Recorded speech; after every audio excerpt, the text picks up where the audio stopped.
que también tiene que ver con de qué se trata la ciencia ficción. O sea, un poco la pregunta, y por eso me llama la atención esta mesa, porque hay ingenieros doctores en ciencias.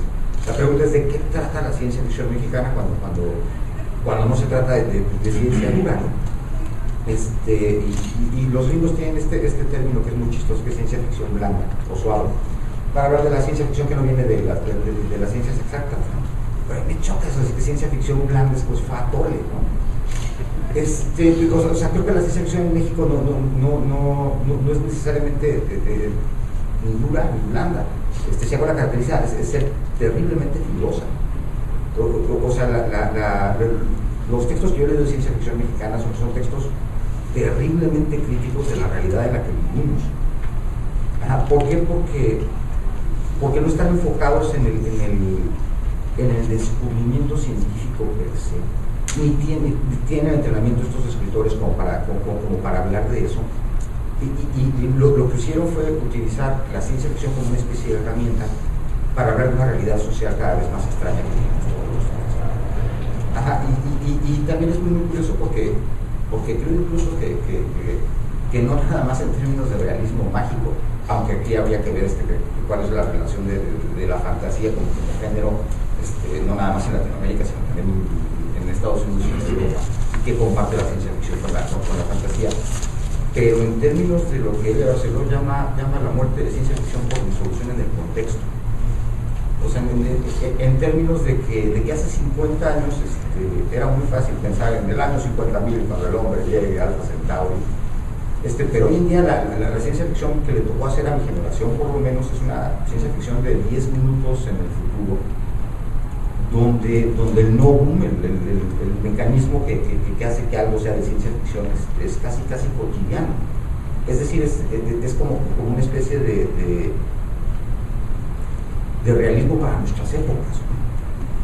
Yo creo que además con una noción muy curiosa que es, o sea, la ciencia ficción es tremendamente materialista porque cree que los cambios materiales, o sea, el progreso tecnológico y científico cambia la cultura.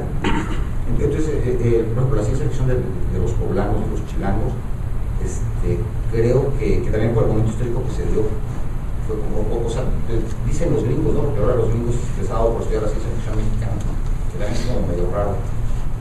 Que mientras Sterling y Gibson estaban hablando de cómo la red nos iba a liberar, los mexicanos estaban escribiendo sobre cómo la red nos iba a hacer trabajar más horas y cómo los aparatos policiales iban a utilizar la red para hacer cárceles virtuales. Entonces, también esa generación es terriblemente pesimista. O por lo menos así lo siento. Yo quisiera, creo que lo que dice Pepe es muy importante. Hay que definir el qué entendemos por ciencia cuando hablamos de ciencia ficción. Es cierto, los gringos tienen esta definición de ciencia ficción suave y ciencia ficción dura. La dura siendo una ciencia, una literatura o una obra de especulación muy cercana a la innovación tecnológica. Yo creo que no hay que confundir necesariamente ciencia con tecnología. Sí, hay tecnologías que rompen y cambian nuestro mundo radicalmente. El automóvil, por ejemplo, si nos ubicamos en 1900. Pero, y también coincido con Pepe de que la ciencia ficción mexicana no es dura, entre comillas, es filosa, es contestataria. La ciencia ficción es la loca de la casa. La ciencia ficción siempre cuestiona, siempre cuestiona. Vean a Julio Verne, o sea, Robur, vean Nemo era un anarquista con tecnología a su disposición. La primera versión de este personaje Nemo era un noble polaco que combatía al imperio zarista por la libertad de su pueblo, por la libertad de Polonia. Eso no le gustó a los editores y tuvo Julio Verne que hacer unos cambios ahí, ¿no? Pero finalmente él vivía de eso. Podemos criticar o no a Julio Verne y a otros escritores, pero la ciencia ficción habla del presente, no habla del futuro. Mark Derry, ahora que mencionaste a Miguel Barceló, en su ensayo La velocidad de escape, nos dice que el futuro, la idea de futuro, no es esa idea como la que tenían los diseñadores industriales de automóviles de los años 50 de Detroit, de aletas y foquitos y cromo, sino que está ya dentro de nosotros. Somos cambio tecnológico, nada más que no nos damos cuenta. Entonces el futuro no es tampoco la materia de la ciencia ficción, aunque suene muy extraño, sino es el presente. Pero como la antología de Marrow Shades, de donde están Gibson y Sterling, ese futuro, o más bien esa literatura de ciencia ficción, es el espejo de feria de nuestra realidad presente. Es esta realidad, pero vista a través de los mecanismos de la extrapolación, de la imaginación, de la propuesta tecnológica, del extrañamiento del que habla Darko Sur. No creo que la ciencia ficción necesariamente tenga que hablar del futuro. Están las ucronías, están otros géneros o subgéneros, y en realidad siempre es incómoda para lo establecido. Y es cierto, el paradigma mexicano es, o era, la ciencia, la aplicación de las nuevas tecnologías, no necesariamente nos va a traer un buen futuro. ¿Es bueno o malo esa visión? No lo sé. Así es como se ha escrito ciencia ficción en este país en los últimos 10 años. Yo quisiera complementar. Primero quiero complementar a Fernando sobre la sugerencia que él da en el taller. Yo como escritor, para mí es muy importante documentar, ¿sí? Y no solamente me documento, el internet lo utilizo a lo mejor como un comodín, pero siempre me voy, digamos, si quiero ciencia y tecnología, y si me busco publicaciones de renombre, porque sí las hay, sí hay todavía revistas como Scientific American o Science Digest, que se puede decir que tienen un buen renombre y que podemos conseguir información confiable, ¿sí? Por otro lado, uno como escritor también tiene que conocer lo que no es ciencia ficción, ¿sí? Si no conoces algo de los clásicos, si no conoces cultura, pues ¿cómo vas a criticar?